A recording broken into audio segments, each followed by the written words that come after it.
मित्रों, अगर आप वास्तव में कल्कि अवतार के बारे में जानकारी प्राप्त करना चाहते हैं तो आप बिल्कुल सही जगह पर आए हैं।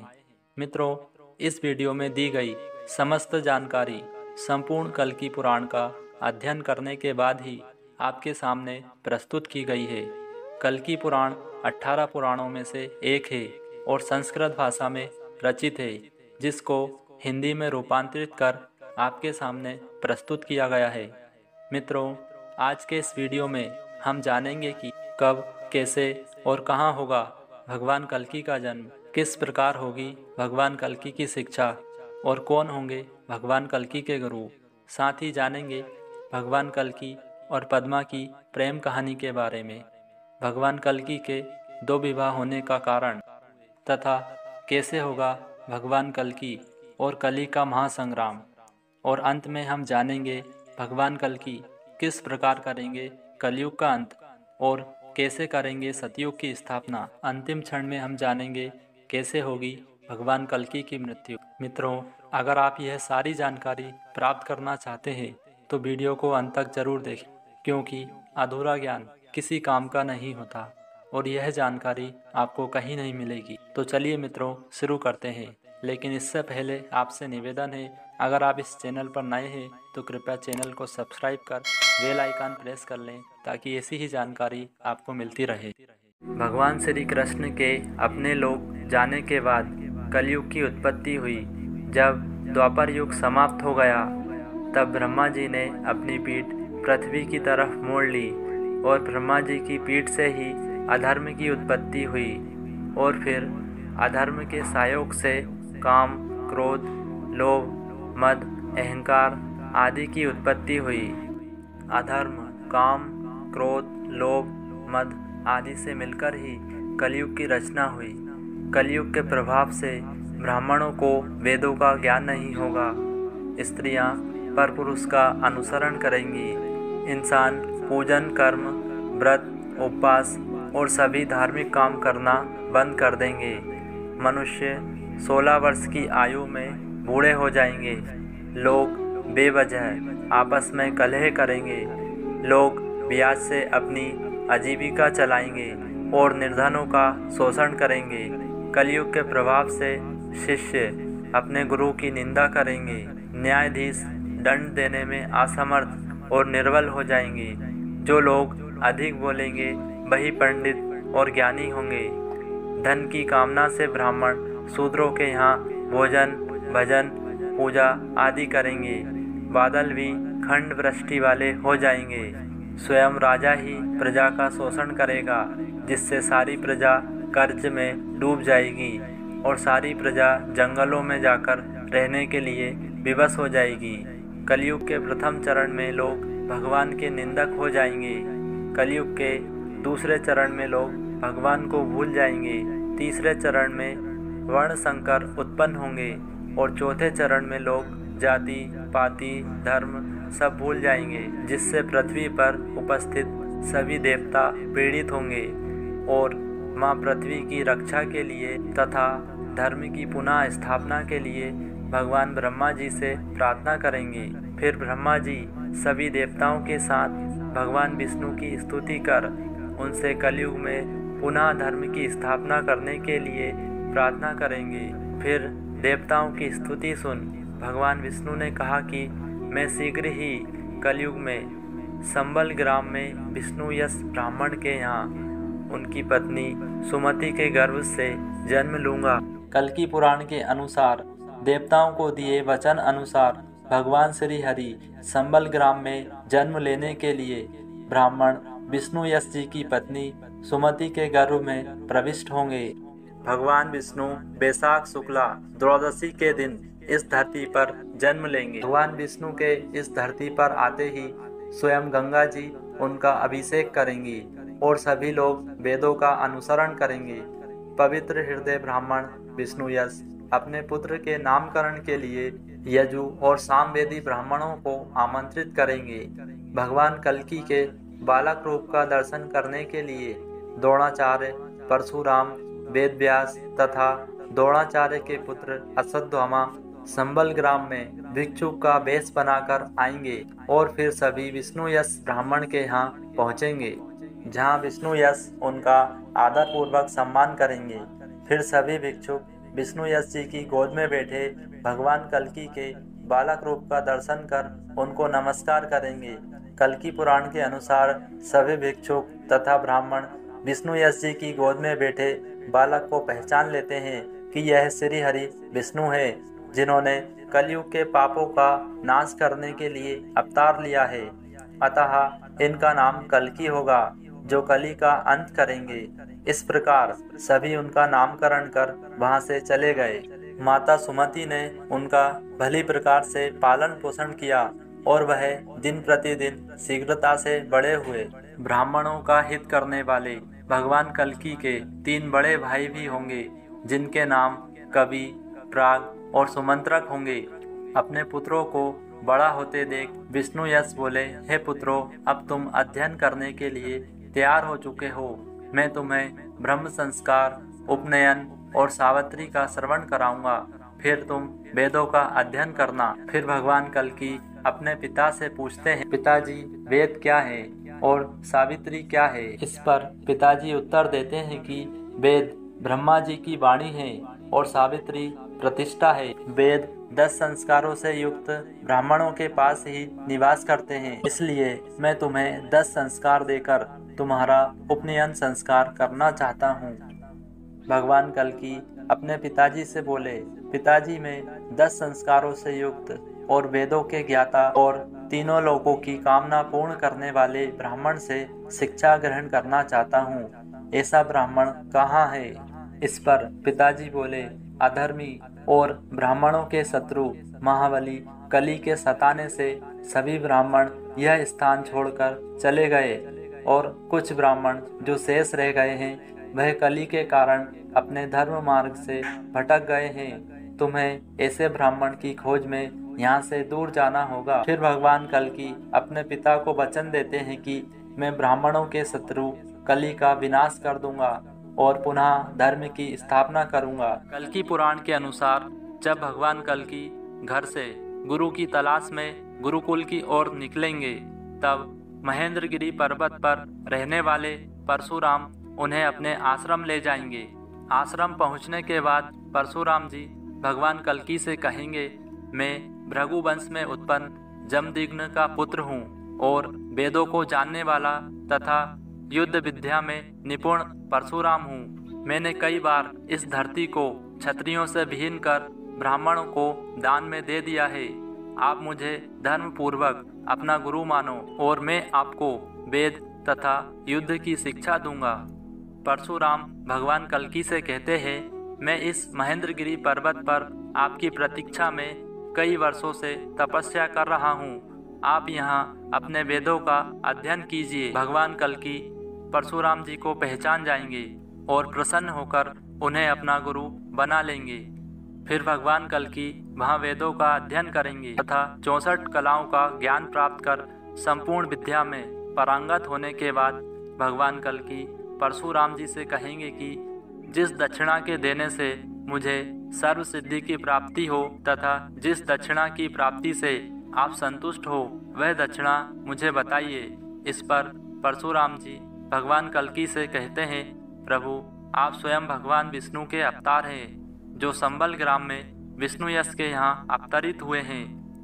आपने मुझसे वेदों की शिक्षा तथा युद्ध शिक्षा प्राप्त की। अब आप भगवान शंकर से अस्त्र शस्त्र प्राप्त कीजिए तथा सिंगल द्वीप से अपनी पत्नी पद्मा को प्राप्त कीजिए और इस धरती पर व्याप्त अधर्म तथा कली का नाश कर पुनः धर्म की स्थापना कीजिए। यही मेरी गुरु दक्षिणा होगी। यह सुनकर भगवान कल्कि अपने गुरु परशुराम जी से कहते हैं, ऐसा अवश्य होगा, और अपने गुरु को प्रणाम कर वह वहां से भगवान शंकर के पास अस्त्र शस्त्र प्राप्त करने के लिए निकल जाएंगे। फिर भगवान कल्कि बिल्वोत्केश्वर महादेव के मंदिर पहुंचेंगे। वहां भगवान शंकर का विधिवत पूजन कर और उनका हृदय से ध्यान कर उनसे शस्त्र प्राप्ति के लिए स्तुति कर शिव स्तोत्र की रचना करेंगे। भगवान कल्कि के शिव स्तोत्र को सुनकर भगवान शंकर पार्वती सहित वहाँ साक्षात प्रकट होंगे और प्रसन्न होकर भगवान कल्की से वरदान मांगने को कहेंगे। भगवान शंकर भगवान कल्की को शीघ्रगामी, अनेक रूपधारी, गरुण अश्व एवं सर्वज्ञ शुक्र प्रदान करेंगे। साथ ही रत्न स्वरूप महाकराल, अत्यंत चमकती हुई और पृथ्वी का भार सहन करने वाली तलवार भगवान कल्की को प्रदान करेंगे। फिर भगवान कल्की ने भगवान शंकर को प्रणाम किया और भगवान शंकर अपने धाम को चले गए। तभी भगवान कल्की भगवान शंकर द्वारा प्रदान किए गए गरुण अश्व पर बैठकर तीव्र वेग से अपने ग्राम संबल पहुँचेंगे। वहाँ पहुंचकर अपने माता पिता तथा बड़े भाइयों को प्रणाम कर उन्हें भगवान परशुराम द्वारा दी गई शिक्षा तथा भगवान शंकर द्वारा प्रदान किए गए अस्त्र शस्त्रों के बारे में बताएंगे। फिर भगवान कल्की भगवान शंकर द्वारा प्रदान किए गए गरुण अश्व पर सवार होकर हाथों में तलवार धारण कर धर्म की स्थापना के लिए अपने नगर से बाहर निकलेंगे। भगवान कल्की राजाओं को उपदेश देते हैं कि वेद ही मेरा अंश है और जो ब्राह्मण वेदों का अध्ययन करते हैं और वेदों के द्वारा प्राप्त ज्ञान का संसार में प्रचार करते हैं वह मेरी ही सेवा करते हैं। ऐसे ब्राह्मणों को मैं नमस्कार करता हूँ। संध्या के समय सुखदेव जी भगवान कल्की के पास आए और भगवान कल्की से बोले, हे प्रभु, मैं सिंगल द्वीप गया था। वहाँ की हवाएं सुगंधित है, पक्षी सुंदर गान करते हैं। वहाँ के राजा बृहदत्त की एक पुत्री है जिसका नाम पद्मा है और उनकी माता कौमुदी है। राजा की पुत्री का चरित्र पापों को नाश करने वाला है। उन्होंने बहुत समय तक श्री हरि को पति रूप में प्राप्त करने के लिए तप किया। फिर उनकी तपस्या से प्रसन्न होकर उन्हें भगवान शंकर ने वरदान दिया कि उनके पति स्वयं नारायण होंगे और भगवान नारायण के सिवा जो कोई भी उन्हें काम भाव से देखेगा वह स्त्री बन जाएगा। भगवान शंकर से मनचाहा वरदान प्राप्त करने के बाद पद्मावती अपने पिता के घर गई। बहुत समय बाद पद्मा के पिता ने अपनी पुत्री को विवाह योग्य जानकर उनके स्वयंवर का आयोजन किया। राजा बृहदत्त ने अपनी पुत्री के स्वयंवर के लिए गुणवान, बलवान और महान ऐश्वर्य वाले अनेक राजाओं को आमंत्रित किया। इस प्रकार सिंगल देश में पद्मा के स्वयंवर का उत्सव मनाया जाने लगा। विवाह की इच्छा से सभी देश विदेश के राजा अपनी सेनाओं सहित वहां पहुंचने लगे। सभी राजा अपने अपने स्थान पर विराजमान हुए। तब राजा बृहदत्त ने अपनी पुत्री पद्मा को स्वयंवर में बुलाया। वह अत्यंत ही सुशोभित थी। सुखदेव जी भगवान कल्की से कहते हैं कि मैंने स्वयंवर में देखा कि जैसे जैसे रानी पद्मावती आगे बढ़ रही थी उनके रूप को देखकर सभी राजा मोहित हो गए और उनके मन में रानी को पत्नी रूप में प्राप्त करने की इच्छा जागृत हुई और काम भाव प्रकट हुआ और भगवान शंकर के वरदान अनुसार सभी राजाओं ने स्त्री का रूप धारण कर लिया। जब सभी राजा स्त्री रूप हो गए तो रानी पद्मावती अत्यंत दुखी हो गई और विलाप करती हुई नीचे बैठ गई। वह अपनी सखी से कहने लगी कि है सखी, भगवान ने मेरे भाग्य में कोई वर नहीं लिखा। मैंने ऐसा कौन सा पाप कर दिया कि भगवान शंकर का वरदान मेरे लिए अभिशाप बन गया। पद्मा भगवान विष्णु का ध्यान करते हुए कहती है कि अगर भगवान विष्णु ने मुझे पत्नी रूप में स्वीकार नहीं किया तो मैं देह त्याग दूंगी। पद्मा के व्याकुल होने पर भगवान कल्की ने शुक्र से कहा कि हे शुक्र, मेरा संदेश लेकर तुम शीघ्र ही सिंगल देश प्रस्थान करो और मेरी प्रिया पद्मा को आश्वासन दो कि मैं शीघ्र ही उनसे विवाह करूंगा और निश्चित ही पद्मा मेरी पत्नी होगी। विधाता ने यह संयोग नियत किया है। यह संदेश देकर तुम जल्द लौट आना। शुक्र ने भगवान कल्की का संदेश लेकर शीघ्र ही उड़कर संबल ग्राम से सिंगल देश को प्रस्थान किया और रानी पद्मावती के कक्ष के निकट नागकेसर के वृक्ष पर बैठ गया और रानी पद्मा से मनुष्यों की वाणी में बोला, आप चंचल नेत्रों से सुशोभित द्वितीय लक्ष्मी ही प्रतीत हो रही हो। विधाता ने संपूर्ण विश्व का रूप आप ही को दे दिया है। शुक्र के यह अद्भुत वचन सुनकर पद्मा ने हंसकर कहा, तुम कौन हो और कहाँ से आए हो? इस पर शुक्र बोला, मैं सब कुछ जानने वाला तथा सब शास्त्रों का ज्ञानी तोता हूँ। मेरा नाम शुक्र है। शुक्र रानी पद्मा से बोला, आप इतने बड़े राजा की बेटी हो और इतनी रूपवान हो, फिर भी इतनी व्याकुल और दुखी क्यों प्रतीत हो रही हो? इस पर रानी पद्मावती बोली, उच्च कुल में उत्पन्न होने से ही सब काम सिद्ध नहीं हो जाते। जब विधाता विपरीत हो तो सभी काम निष्फल हो जाते हैं। हे शुक्र, यदि तुम्हें नहीं पता है तो सुनो। मैंने अपनी बाल और किशोर अवस्था में भगवान शंकर की आराधना की थी। तब भगवान शंकर ने पार्वती सहित मुझे वरदान दिया था कि भगवान नारायण मेरे पति होंगे तथा भगवान नारायण के सिवा जो कोई भी देवता, दानव या मनुष्य मुझे काम भाव से देखेगा वह तुरंत ही स्त्री बन जाएगा। इसके बाद पद्मा ने शुक्र को शिवजी द्वारा बताए गए भगवान विष्णु की पूजन विधि के बारे में बताया। पद्मा शुक्र से व्याकुल होकर कहती है कि मैं बहुत समय से भगवान नारायण की प्रतीक्षा कर रही हूँ। भगवान शंकर का वरदान मेरे लिए अभिशाप बन गया है। तब रानी पद्मा को व्याकुल देख शुक्र बोला, भगवान लक्ष्मीपति ने धर्म की स्थापना के लिए ब्रह्मा जी द्वारा प्रार्थना करने पर संबल ग्राम में विष्णु यश के यहाँ अवतार ले लिया है। वे इस समय धर्म की स्थापना हेतु धर्म का प्रचार कर रहे हैं। यह सुनते ही पद्मा बहुत प्रसन्न हुई और उन्होंने शुक्र को रत्नों से सुसज्जित कर हाथ जोड़कर कहा, मैं जो कुछ भी निवेदन करना चाहती हूँ तुम उसे जानते हो। तुम प्रभु से मेरी सारी स्थिति कहो और शीघ्र ही उन्हें यहाँ ले आओ। फिर शुक्र उड़कर संबल ग्राम में भगवान कल्की के पास पहुँचा। भगवान कल्की उसे रत्नों से सजा हुआ देखकर अत्यंत हर्षित हुए और शुक्र से बोले, मैं तुम्हारा ही इंतजार कर रहा था। तुम्हें इन रत्नों से सुसज्जित किसने किया? कल्की की यह बात सुनकर शुक्र ने उन्हें प्रणाम किया और पद्मा द्वारा कही गई पूरी कथा को कह सुनाया। भगवान कल्की ने जैसे ही शुक्र की बात सुनी वह प्रसन्न हो गए और अपने अश्व पर सवार होकर शीघ्र ही शुक्र के साथ सिंगल देश को चल दिए। वह सिंगल देश के समीप एक वन में पहुँचे और वहाँ सरोवर में भगवान कल्की ने स्नान किया तथा शुक्र शीघ्र ही उड़कर रानी पद्मा के पास गया और उन्हें भगवान कल्की के आगमन की सूचना दी। शुक्र को देखते ही रानी पद्मा ने शुक्र से बोला, शुक्र, तुम्हारा स्वागत है, तुम्हारा मंगल हो। मैं तुम्हारे जाने के बाद से ही अत्यंत व्याकुल हो रही हूँ। इस पर शुक्र रानी पद्मा से बोला, अब आपको व्याकुल होने की जरूरत नहीं है। मैं नारायण अवतार भगवान कल्की को आपके देश सिंगल ले आया हूँ। मैं उन्हें पास में सरोवर के किनारे छोड़कर आया हूँ।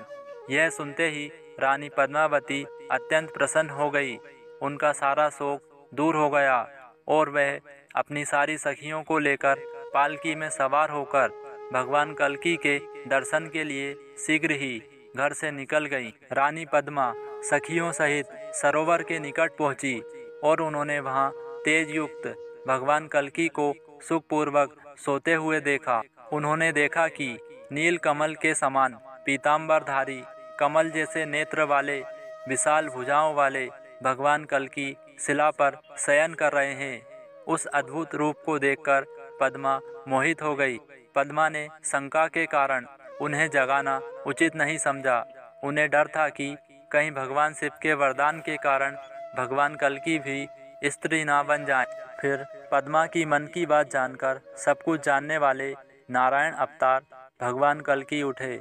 उन्होंने देखा कि लक्ष्मी रूप के समान पद्मा उनके सामने खड़ी है। सखियों सहित खड़ी पद्मा को देखकर भगवान कल्की ने कहा, हे कांते, तुम मेरे पास आओ। तुम्हारे चंद्रमुख को देखकर मेरा सारा संताप मिट गया। फिर पद्मा ने भगवान कल्की को विष्णु रूप में जानकर उनकी स्तुति की और बोला, प्रभु, आपके चरणों की रज पाकर मैं धन्य हो गई। फिर पद्मा भगवान कल्की के चरणों को स्पर्श कर अपने पिता के पास भगवान कल्की के आगमन की सूचना देने के लिए निकल गई। स्वयं नारायण अवतार भगवान कल्की के आगमन की सूचना पाकर पद्मा के पिता अत्यंत हर्षित हुए और उन्होंने भगवान कल्की का विधि पूर्वक पूजन किया। इसके बाद राजा ने अपनी पुत्री पद्मा का विवाह भगवान कल्कि के साथ विधि पूर्वक कर दिया और अपनी कन्या का दान भगवान कल्कि को कर दिया। फिर भगवान कल्कि अपनी प्रिय पत्नी पद्मा को लेकर वहां से सिंगल द्वीप के लिए निकल गए। इस दौरान भगवान कल्कि अपनी सेना सहित संबल ग्राम में पहुंच गए। भगवान कल्कि ने पद्मा के सहित माता पिता के चरणों को स्पर्श किया। माता सुमति अपने पुत्र और पुत्र वधू को देखकर अत्यंत हर्षित हुई। रानी पद्मावती भगवान कल्कि को पति रूप में प्राप्त कर अत्यंत ही हर्षित हुई। इसके बाद भगवान कल्कि और पद्मा अनेक वर्षों तक संबल ग्राम में रहे। भगवान कल्कि की पत्नी पद्मा जी ने जय और विजय नाम के 2 पुत्रों को जन्म दिया। ये दोनों ही महाबली और वेदों के ज्ञानी प्रसिद्ध हुए। फिर भगवान कल्कि ने जाना कि उनके पिता की अश्वमेध यज्ञ करने की बहुत इच्छा है। तब उन्होंने अपने पिता से कहा, पिताजी, मैं कीकटपुर को जीतकर धन एकत्र करूंगा जिससे हमारा अश्वमेध यज्ञ संपन्न होगा। फिर भगवान कल्कि अपने पिता से आज्ञा लेकर सेना सहित कीकटपुर की ओर चल दिए।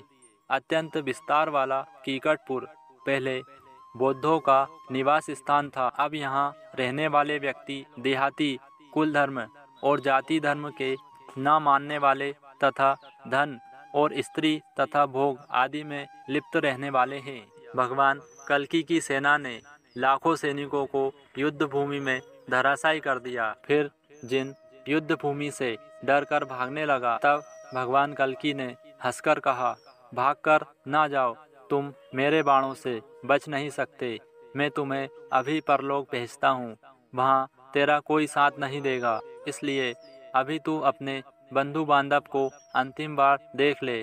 कल्कि के वचन सुनकर वह जिन हंसा और बोला, आप जो बोल रहे हो ऐसा कभी नहीं हो सकता। और जिन ने भगवान कल्कि पर बाणों की वर्षा कर दी।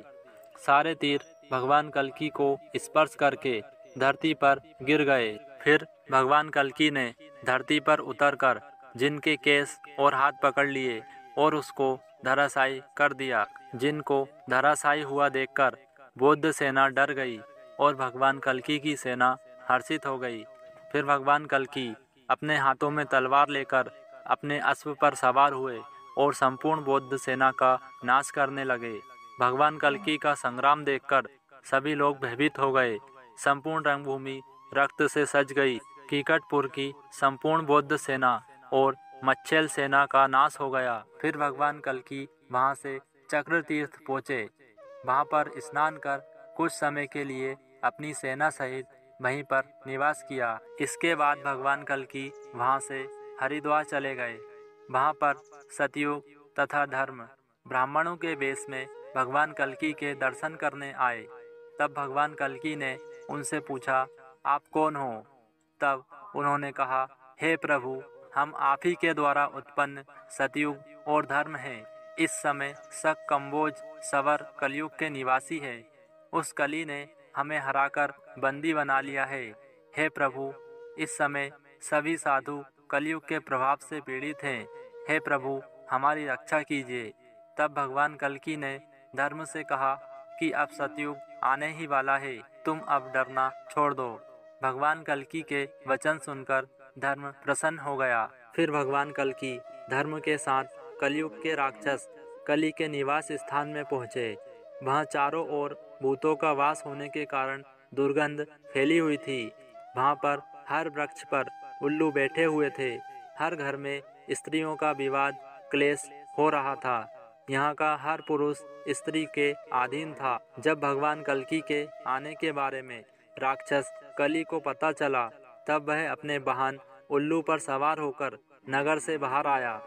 कली को आता देख भगवान कल्कि ने धर्म के सहित उसके साथ युद्ध प्रारंभ कर दिया। भगवान कल्कि की सेना कली की सेना के साथ भिड़ गई। कली की सेना में 2 कोक और विकोक नाम के राक्षस थे। वह दोनों ब्रह्मा जी से वरदान प्राप्त कर वज्र के समान अत्यंत कठोर हो गए थे। दोनों भाई एक जैसी शक्ल के थे।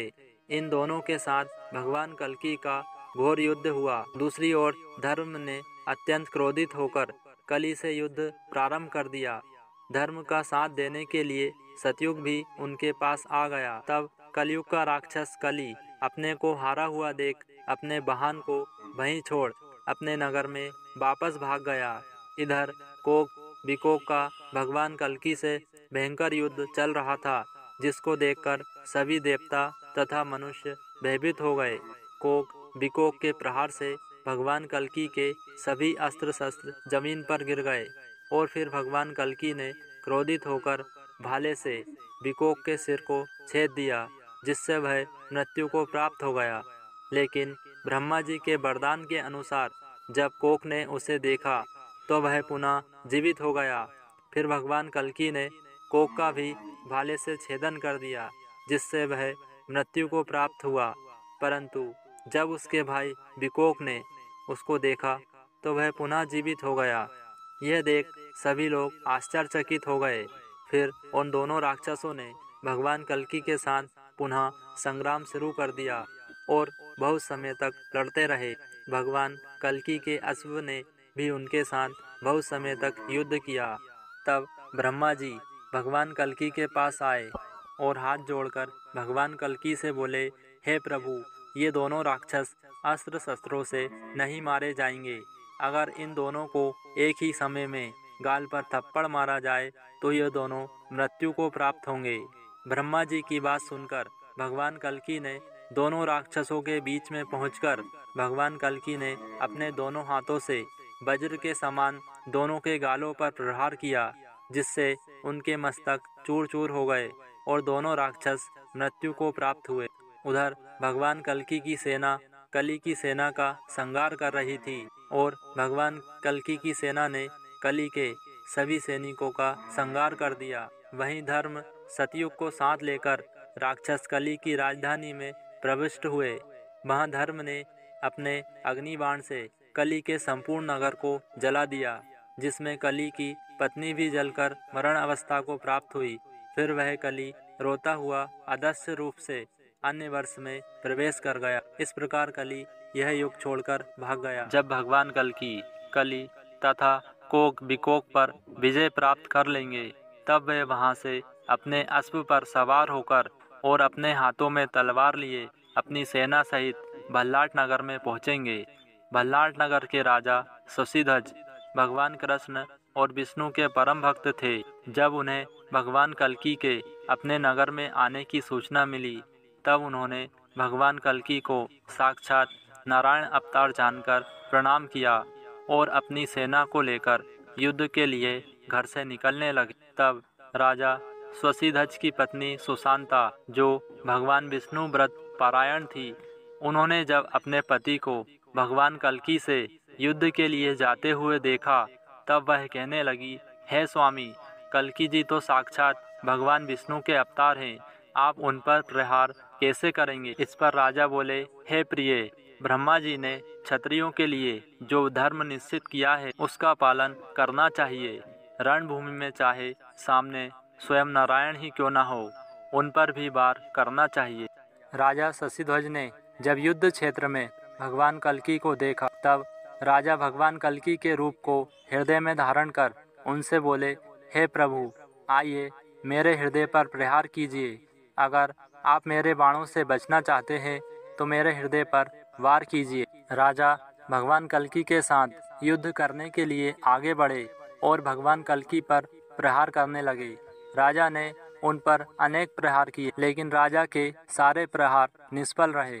तब राजा ने पर्वत पर चढ़कर भगवान कल्कि पर बाणों की वर्षा कर दी। बाणों की वर्षा से भगवान कल्कि का शरीर घायल हो गया। तब भगवान कल्कि ने क्रोधित होकर राजा पर अनेक प्रहार किए, जिससे राजा मूर्छित हो गए। इस प्रकार दोनों में घोर युद्ध प्रारंभ हो गया। राजा ने भगवान कल्कि पर मुष्ट प्रहार किया, जिससे भगवान मूर्छित हो गए और जमीन पर लेट गए। तब धर्म और सत्य उन्हें वहां से ले जाने लगे। तब राजा ने दोनों को कांख में दबा लिया और भगवान कल्कि को अपने कंधे पर उठाकर हर्षित होते हुए अपने घर ले गए। घर पहुंचकर राजा ने अपनी पत्नी सुशांता को विष्णु मंदिर में स्थित पाया। उसके चारों ओर वैष्णव नारियां बैठकर भगवान विष्णु का भजन कर रही थी। वह अपनी पत्नी से बोला, हे प्रिय, देवताओं की प्रार्थना पर जो भगवान संबल ग्राम में अवतरित हुए हैं, वे भगवान कल्की मूर्छित होने का बहाना करके आज हमारे घर पधारे हैं। तुम धर्म तथा सतयुग के सहित इनका विधि पूर्वक पूजन करो।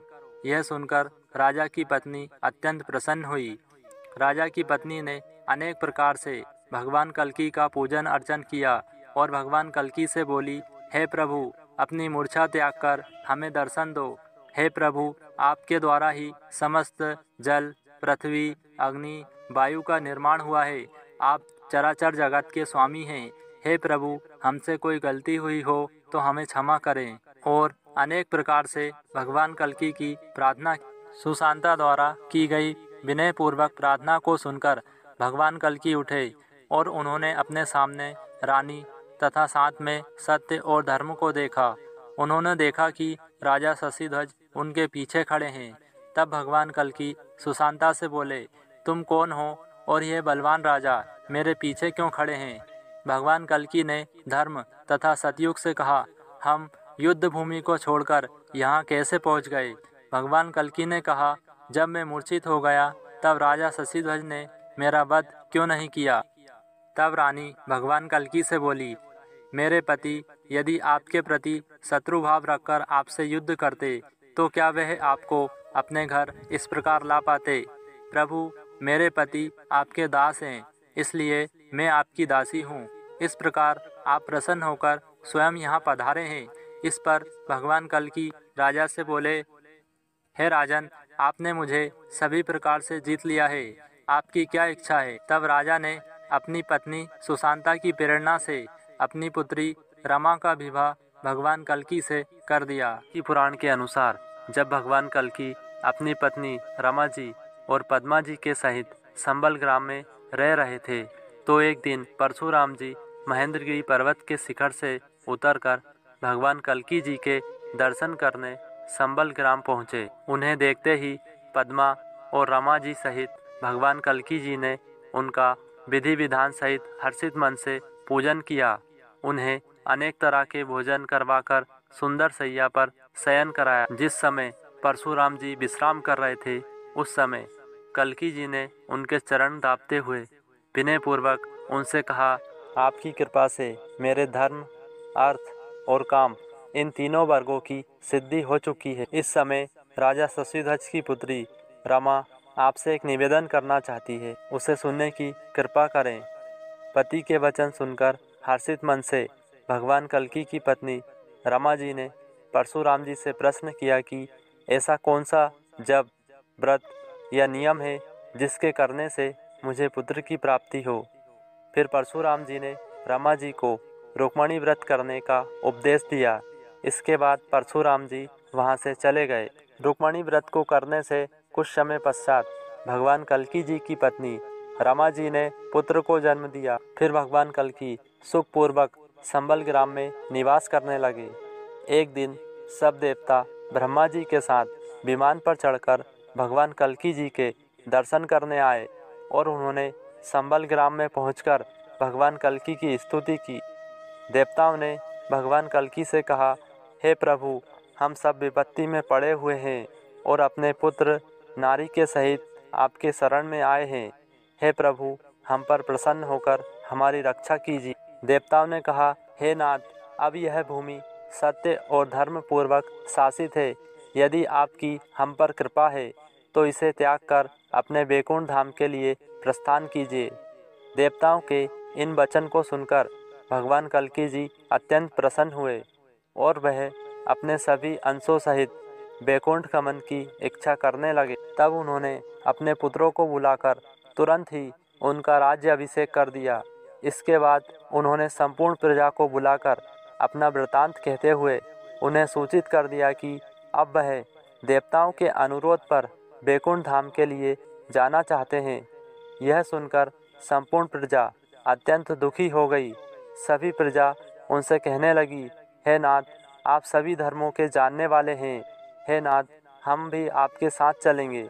प्रजा के वचन सुनकर भगवान कल्की ने उनको ज्ञान उपदेश देकर समझाया और स्वयं वन की ओर चल दी। चलते हुए भगवान कल्की गंगा जल से संपन्न देवताओं और मुनियों के हृदय को आनंद देने वाले हिमालय पर्वत पर पहुंचकर देवताओं के मध्य विराजमान हुए और वहां भगवान कल्कि अपना चतुर्भुज विष्णु स्वरूप धारण करके अपने रूप का स्मरण करने लगे।